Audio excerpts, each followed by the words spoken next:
आम्ही गेलो होतो रेठरे बुद्रुकचा मानाचा गणपती म्हणजेच कापूरकर तालमीचा राजा या बाप्पांचं दर्शन घ्यायला। सगळ्यात महत्त्वाची गोष्ट म्हणजे हे बाप्पा पहिल्यापासून ह्याच तालमीत विराजमान होतात आणि सांगायची गोष्ट अशी की खूप दिवसापासून इच्छा होती या बाप्पांचं दर्शन घ्यायची, पण ती आज पूर्ण झाली। या बाप्पांचं वैशिष्ट्य असं आहे की या बाप्पांचा आगमन सोहळा हा डोक्यावरून आणून केला जातो आणि हा मान गावातील न्हावी समाजाचा आहे।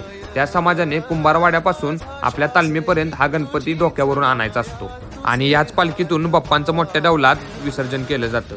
या आहेत पैलवान तात्या महाराज यांनी या मंडळाची स्थापना केली। सगळ्यात महत्त्वाची गोष्ट म्हणजे हे आपल्या महाराष्ट्राचे एकमेव असे पैलवान आहेत की त्यांची समाधी आहे।